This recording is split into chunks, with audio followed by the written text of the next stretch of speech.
The crimes of Jeffrey Dahmer made the world cringe. 17 murders, cannibalism, sex with the dead. A man who made his Milwaukee apartment into a violent and erotic death chamber. One thing led to another. It took more and more deviant type behaviors to satisfy my urges. Dahmer even tried to create living sex zombies by injecting acid into their brains. Jeffrey Dahmer, it seemed, was as close to raw evil as the world had ever known. Jeffrey thought he was the devil. Jeffrey thought he was so evil that he was equal to the devil.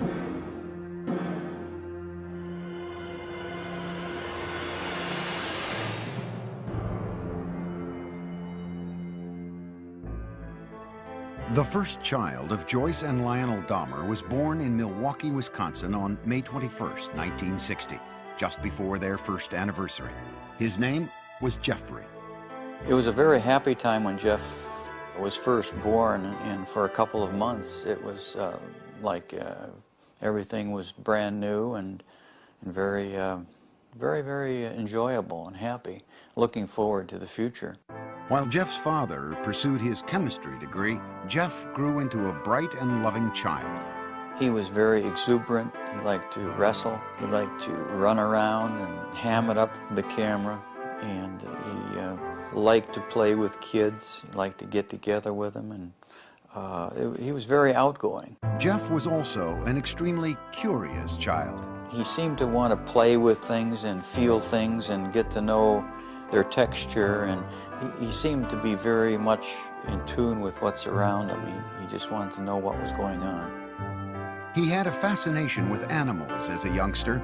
Once, 4-year-old Jeff watched his father collect the bones of small animals that had died under the house. I brought him out, put him in a metal pail just to collect them all in one place, and they dropped in with sort of a clanking noise, and Jeff seemed kind of interested in that noise, and he took a hold and let them drop down in too. You know, in retrospect, everything looks grim and dark and sinister. You know, like, could that be the start of something evil? Well, I have to admit, it's simply just the curiosity of a child. Lionel finished his schooling with a PhD in chemistry. The family moved to Ohio, relocating 3 times before settling down on a nearly 2-acre wooded lot in the town of Bath, an hour's drive south of Cleveland. It was then that Lionel began to notice the previously gregarious Jeff had become shy and withdrawn. He did seem to be awkward socially and just didn't feel comfortable.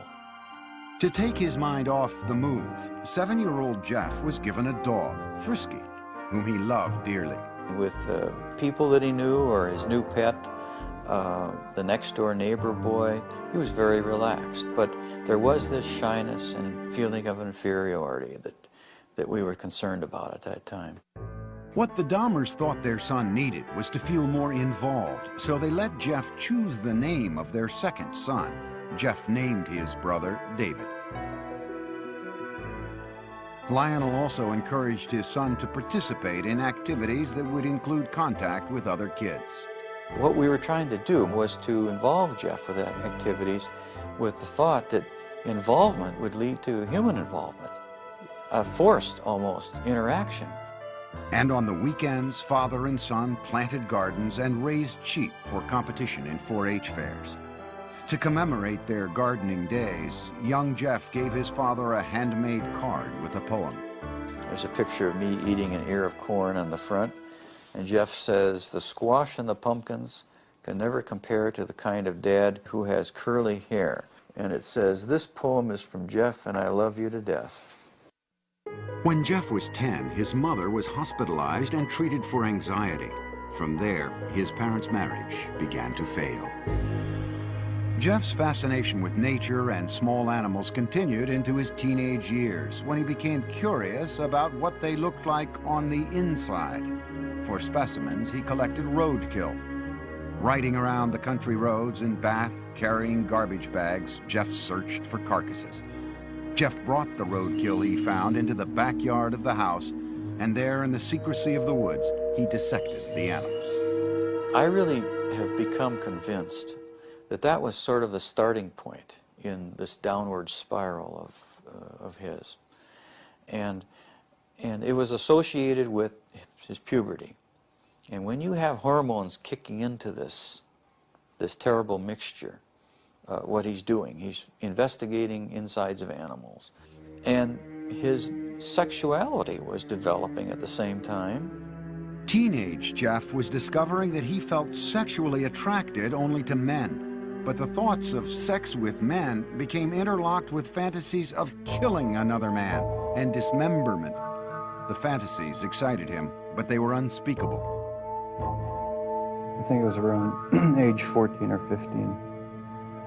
Started having obsessive thoughts of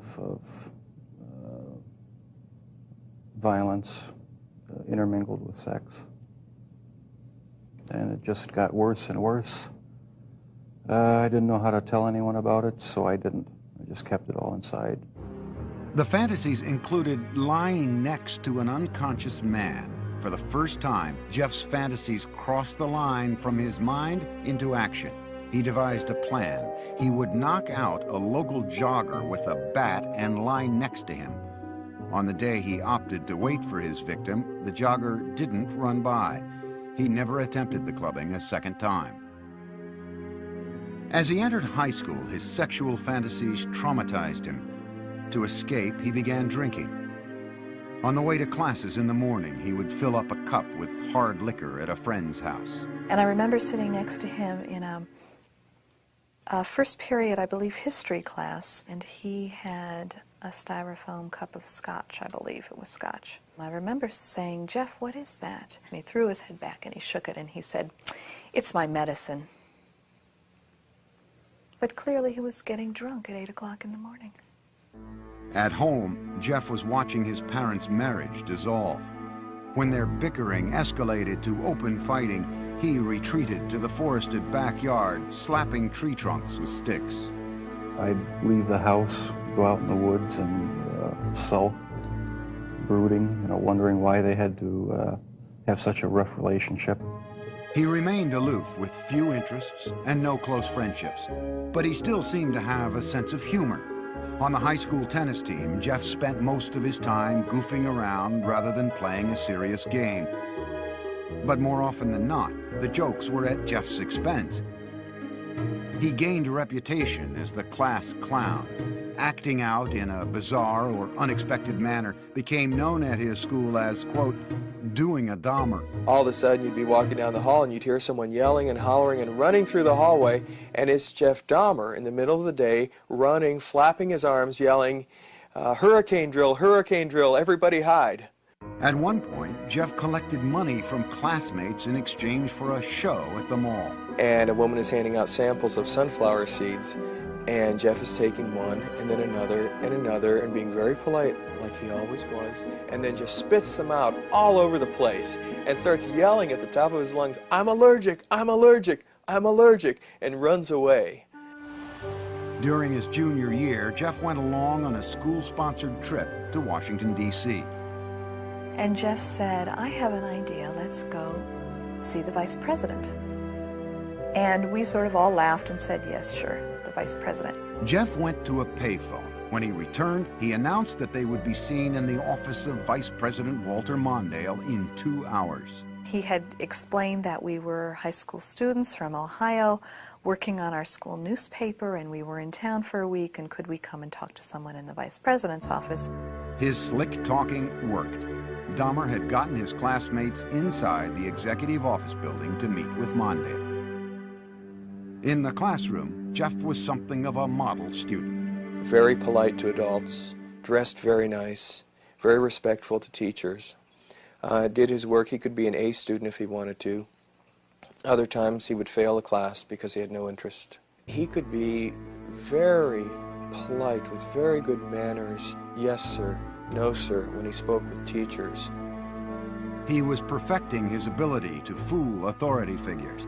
But as time went on, Jeff became less interested in his performance at school. No one really knew what was going on in his mind. He didn't open up to anybody. He didn't have any close friends. And he had really slipped away from his social life the older we got in high school. At the school near Bath, Ohio, Jeffrey remained an alcoholic outcast. His behavior was the subject of mockery from other students. I don't think he connected, he didn't engage with people. So if you don't engage with people, then you give and take of conversation and feelings, then you end up internalizing a lot. You fantasize a lot. And then the next step is to think that some of those fantasies may be real. A step Jeff was ready to make. He would kill his first victim just after high school graduation. For Jeffrey Dahmer, the summer of 1978 started with high school graduation. It would be downhill from there. His parents, after years of open and bitter fighting, divorced. Jeffrey's father, Lionel, moved out of the family house in Bath, Ohio, and into this nearby motel. Unbeknownst to Lionel, Jeff's mother took younger brother David and moved to Wisconsin. Jeffrey found himself home alone. Jeffrey was 18, and like most teens his age, he had active sexual fantasies. But Jeffrey's deviated from the norm to include thoughts of killing his lover. Now the isolation of the empty family home gave him the opportunity to act out those fantasies.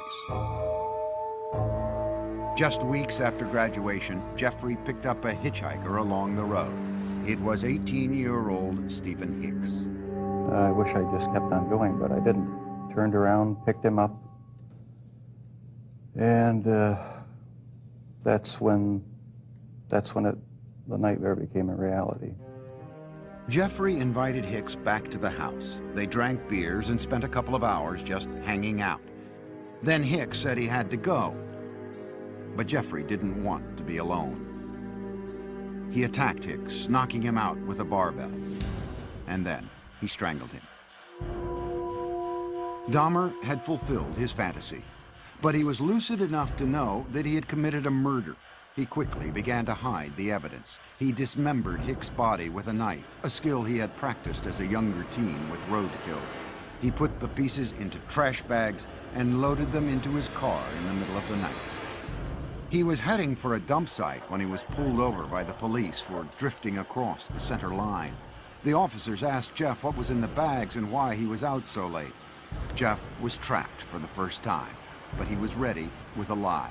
He coolly told the cops he was troubled by his parents' divorce and couldn't sleep, so he thought a trip to the dump would take his mind off things. The police let him go with a ticket. Jeff returned home, racked with guilt over the murder. He stashed the bones of Stephen Hicks under the house for 2 weeks. Then he smashed them to bits with a sledgehammer. Behind the house, Jeff spun in a circle, tossing the fragments among the leaves and brush.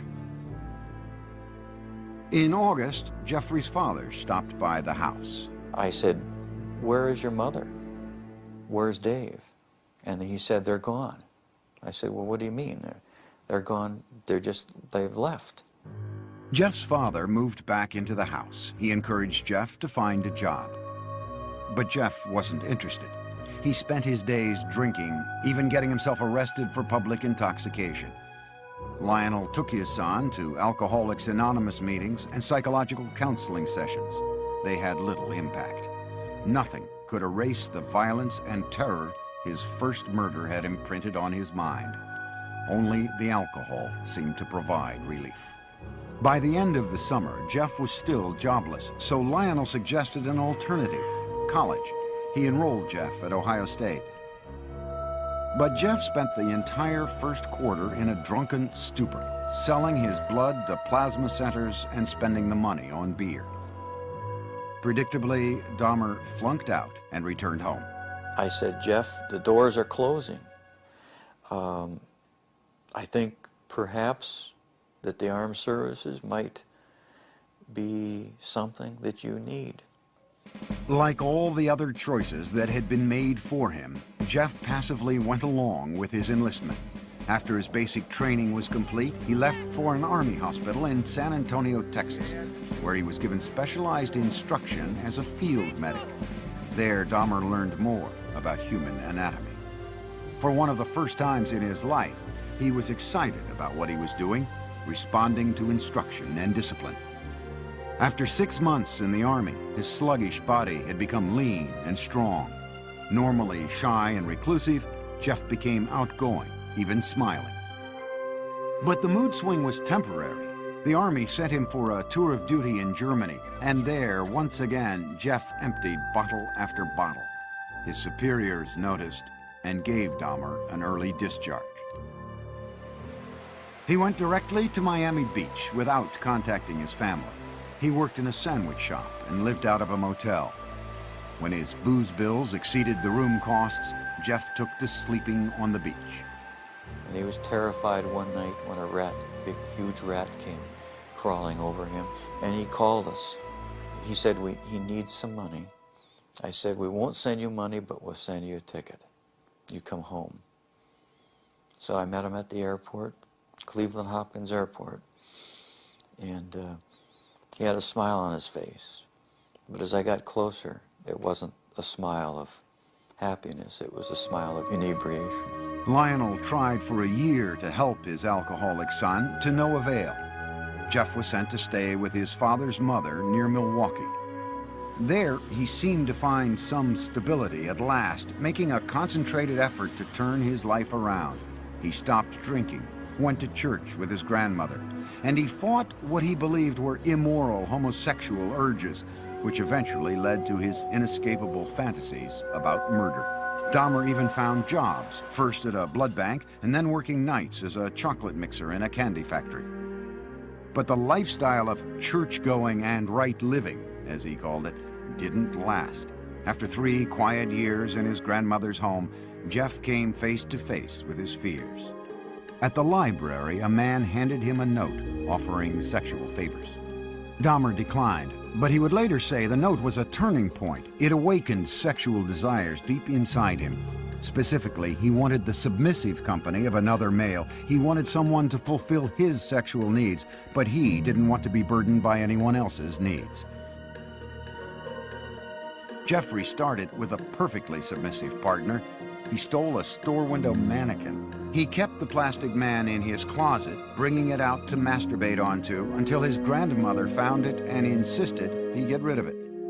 On his free nights, Jeffrey began exploring gay life in Milwaukee, browsing through porn shops and going to bathhouses. The bath clubs catered mostly to men seeking anonymous sex. To make his partners there submissive, Jeffrey gave them drinks laced with sleeping pills.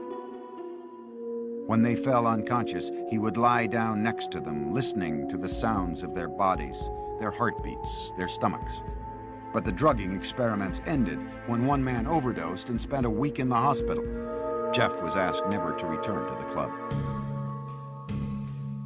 But he then discovered the gay bars and discos of Milwaukee. These would become the killer's favorite hunting grounds.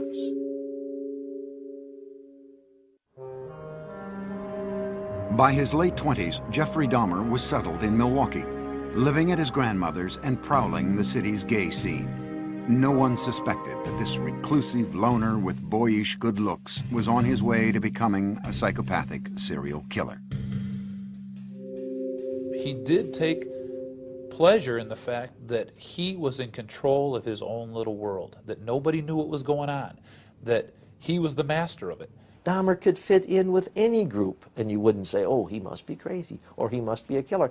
That's why he was so successful. He was not a repulsive individual. Certainly not in Milwaukee's gay nightclubs. We have it on good facts that he was considered somewhat of a honey in the gay community, that people found him attractive. Several people told us that he was the kind of guy that you wanted to take care of, you wanted to baby him. But Dahmer had very specific requirements for his men. He chose a body style. He liked long, lean, smooth, muscular body styles, and it didn't matter if they were black, white, yellow, red, or brown. If he found them attractive, he would try to get them. In November 1987, Dahmer met 25-year-old Steve Toomey at a downtown club called 219. After a few drinks, they left the bar for a night at the nearby Ambassador Hotel. Dahmer used an old trick to get Toomey into the submissive state he craved. I had put some sleeping pills in his drink to render him conscious. And was just going to spend the night with him. When I woke up in the morning, my forearms were bruised, and his chest was bruised, and blood was coming out of his mouth. He was hanging over the side of the bed, and I have no memory of beating him to death, but I must have. But Dahmer didn't panic. He went out and bought the biggest suitcase he could find. At the hotel, he crammed Toomey's body into the case, dragged it into a taxi, went back to his grandmother's house, and dismembered Toomey in the basement. That's when the obsession went into full swing. He decided after that second death that he would no longer attempt to control his desires, that he would give full rein to them, yield entirely to them, and after that his life became the pursuit of unmitigated sexual pleasure. Dahmer now decided to pursue his fantasies of ultimate control. It was no longer enough to have his partners submissive just for a night. He wanted to keep them that way forever. So with the intent to murder and then butcher the men he picked up, Dahmer returned to the clubs. At a bus stop outside 219, he met 14-year-old James Dockstader. Dahmer offered him $50 to spend the night with him. They took the bus back to Dahmer's grandmother's. While she slept, Jeff and Dockstader had oral sex. Then Dahmer drugged and strangled him, his preferred method for killing.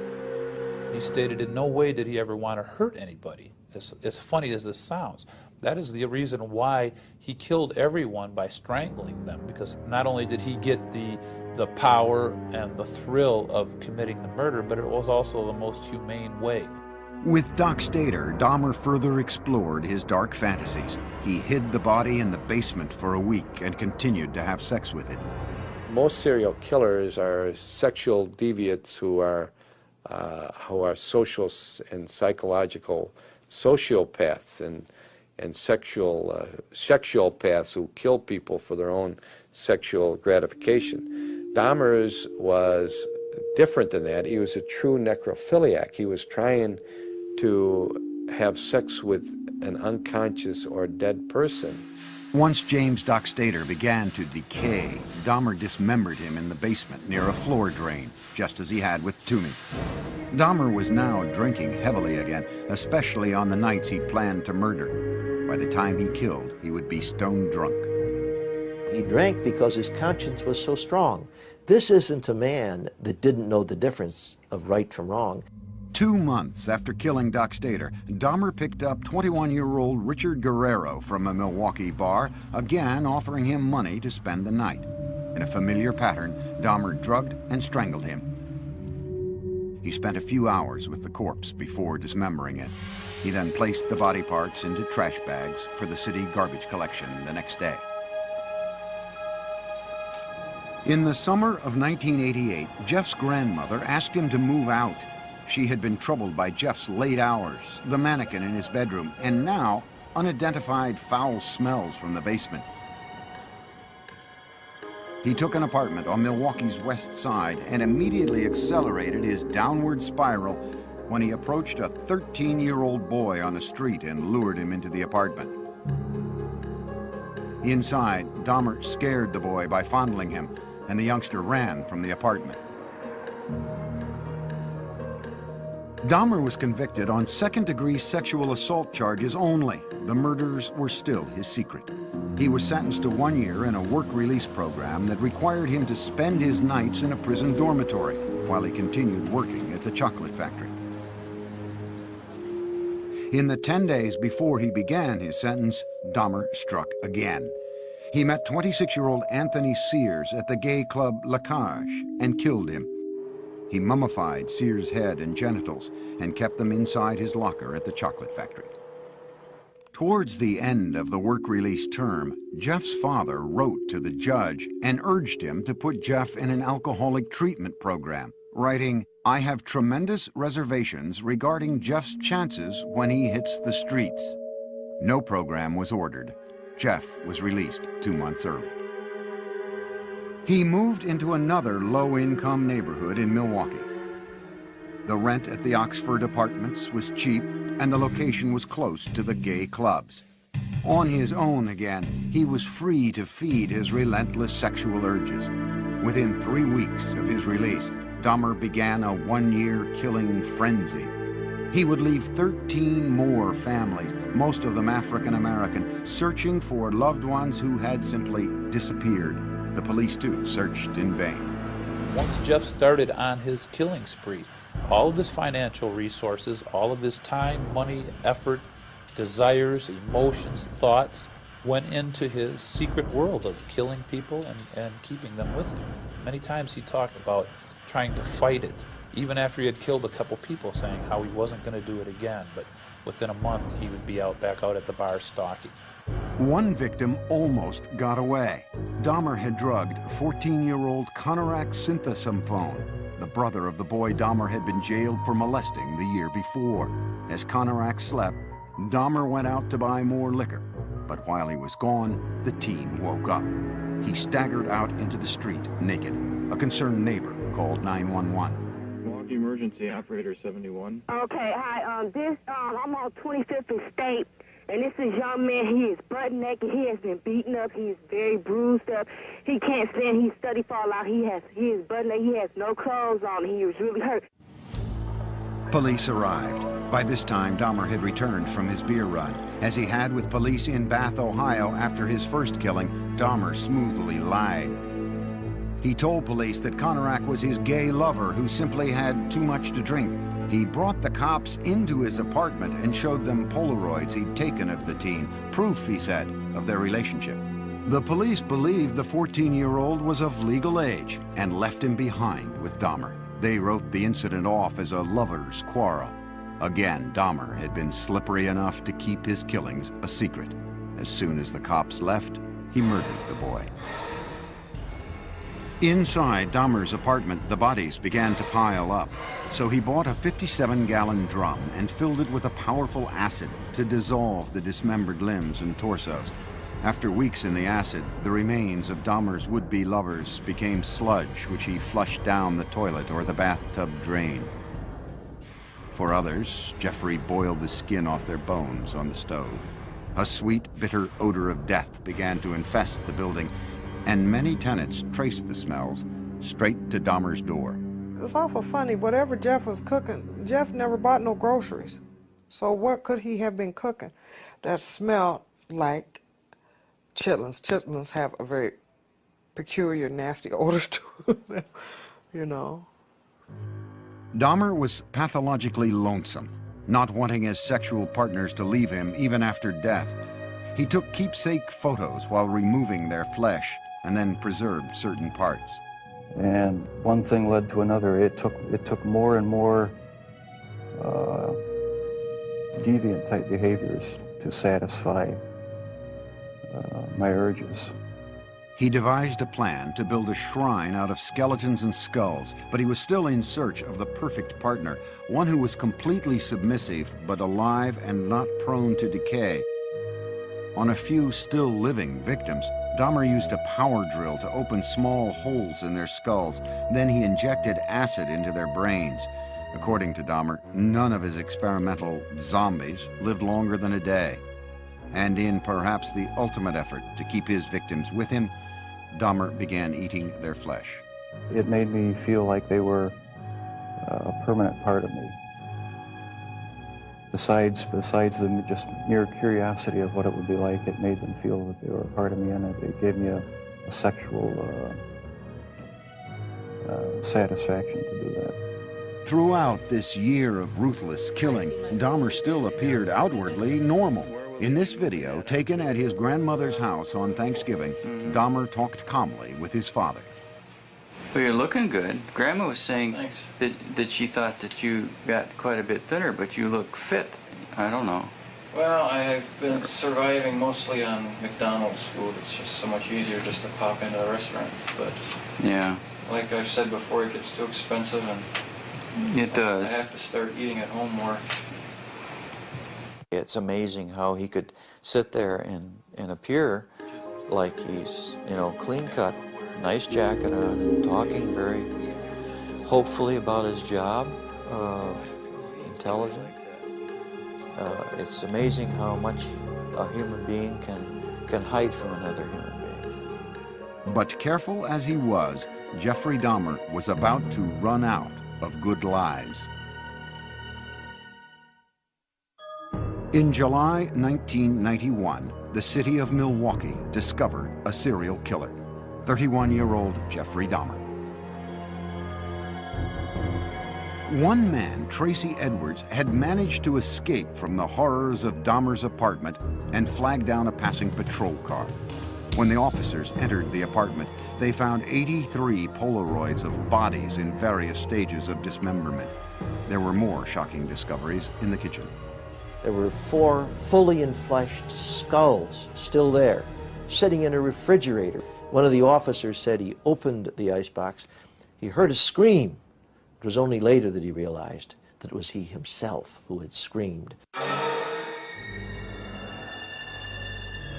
TV news cameras rolled as what was left of the victims was carried out. The 57-gallon drum filled with the torsos of 3 men. A freezer with dismembered limbs and flesh. Metal cooking pots with mummified hands and genitals. This time, there was no lie Dahmer could tell to save himself.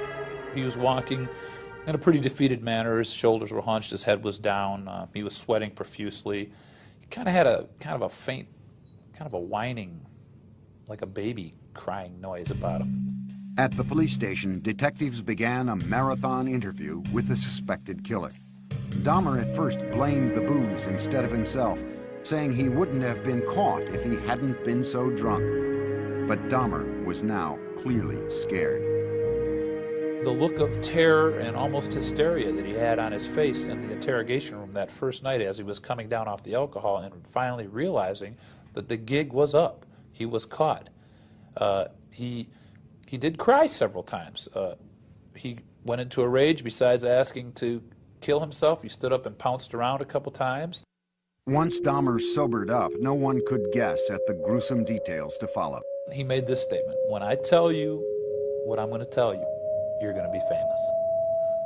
And I tried to say, look, Jeff, there's nothing that you can tell me that is going to freak me out.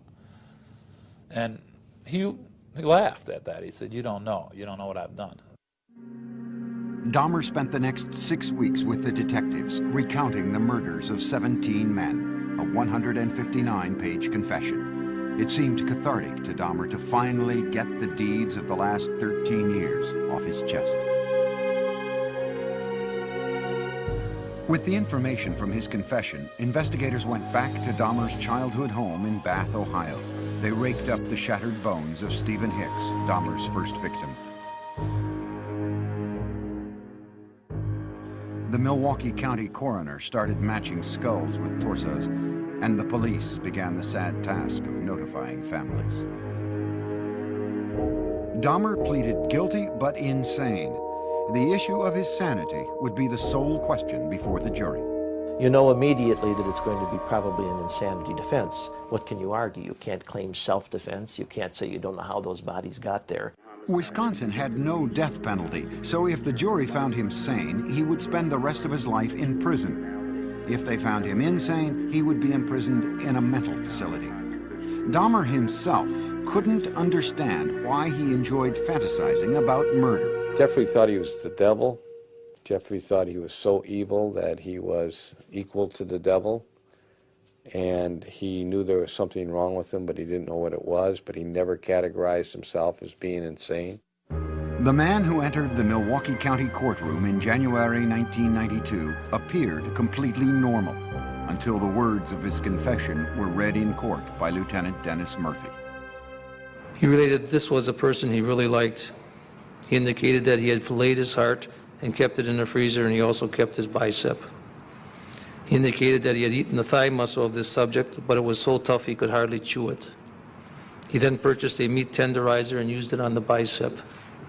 Dahmer's father, Lionel, sat in the courtroom beside his second wife, Sherry, stunned by what he heard. No one softened the blow for us. No one told us, no one prepared us with any of these details. How could this be? How could I have not known about it? Dahmer's crimes seemed to be devastating proof of insanity. What else could explain the actions of a man who had sex with the dead, dismembered their bodies, preserved their skulls, and ate their flesh, all for sexual gratification? But the law has a very strict interpretation of insanity. Dahmer's defense team had to prove two things. One, that he indeed suffered from a mental disease, and that it kept him from knowing right from wrong. Necrophilia, a compulsion to have sex with the dead, is recognized as a sexual disorder, but it does not make one legally insane. He argued that the necrophilic drive was such that he could not control it. But we don't accept that in the United States as a defense, no more than we accept a pedophilic drive of the man who wants to have sex with children. Ladies and gentlemen of the jury, I understand you have arrived at verdicts in this manner. In a 10-2 decision, the jury found Jeffrey Dahmer legally sane. Some relatives of Dahmer's victims sat quietly in court, others cried. Prior to his sentencing, they were allowed to express themselves before the judge.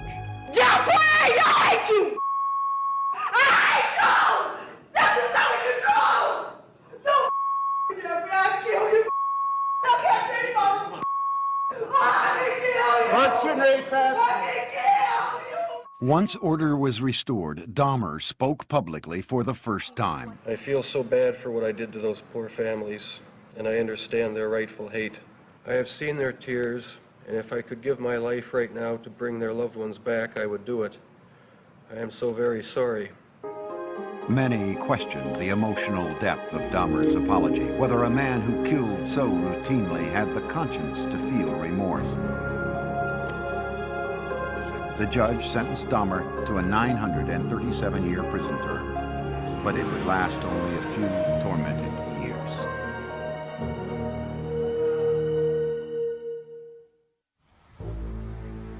Jeffrey Dahmer's final home was the Columbia Correctional Institution in Portage, Wisconsin.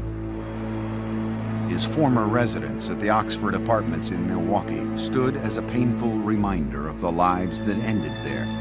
So in November 1992, it was demolished. In his prison cell at the age of 32, Dahmer's life became a conflicted introspection, trying to sort out the blame for his killing nature and seeking divine forgiveness for it. He had spent time in church as a boy and with his grandmother as an adult, but had lost his religion during the murder spree. Dahmer placed the blame for the murders on his atheistic beliefs and the theory of evolution. He said, if it all happens naturalistically, what's the need for a God? Can't I set my own rules? Who owns me? I own myself. Yet Jeffrey was still a contradiction, for he was always quite willing to blame the devil for taking over his soul. The serial killer wondered now what would happen to him when he died. Dahmer decided he wanted to be baptized. Evangelist Roy Ratcliffe was called by the prison minister to talk with the inmate in April 1994. He was a very affable, congenial, likable sort of person. I always felt like I was dealing with a small boy in a grown-up man's body. He could get real excited and interested in neat or cool things that a little boy would get involved in. 1 month later, Dahmer was taken to the prison medical center, where he was baptized in a whirlpool. On the way, we walked by other prisoners who were coming by with mops and brooms and various cleaning devices, and they looked up, and the only one they saw whom they recognized was Jeff, and so they called out in a very friendly, banter, "Hey, JD, how's it going?" And he called back, "I'm going to be baptized, this is great." Dahmer appeared to be making a remarkable transformation in prison. He would ask questions. He he would say, but wait, what about this? What about that? So uncharacteristic of the earlier years. You know, go back to senior year in high school, you wouldn't get any of that. He was so interactive and so concerned about our welfare. You know, he was reaching out. He was rehumanizing. But those dark, haunted fantasies remained with Dahmer. I'll probably have to live with it for the rest of my life. I wish it would go away. I wish there was some way to completely get rid of the compulsive thoughts, the feelings. Dahmer got another reminder of his past when he was visited by Teresa Smith. Jeffrey had killed her brother, Eddie. First thing when he did when he came in is apologize for killing my brother. I asked him why my brother, and he said he seen the way he danced, you know, and he liked the way he looked, and he said I was just attracted to him. He said he had strangled him, and then he was trying some new experiment or something with preserving the skull and the body and whatever, and it didn't work. So he had to destroy him. Dahmer had spent his entire adult life as the predator. But now in prison, he became the prey. The notorious serial killer was a target for other inmates. In August 1994, he was attacked in the prison chapel with a crudely fashioned knife. He survived. But on November 29, 1994, inmate Christopher Scarver, who called himself Christ, bludgeoned Dahmer with a metal rod from the prison gym. Dahmer died on the way to the hospital. Among his last wishes, Dahmer had asked to be cremated. His ashes were split between his mother and father. There are statements in his will and testament that say, I don't want a marker, I don't want a grave, I don't want a funeral, I don't want any kind of... He's saying, I want to be wiped out. But the horrible questions that his life of killing posed do continue, and they defy answers. There's a mystery of mysteries that will never be solved, even if he lived. I don't know that what he was all about would ever be solved, except maybes. It's hard when there's no explanations. Sure, there were red flags in Jeff's life, but no one knew about him. He was so secretive and so careful.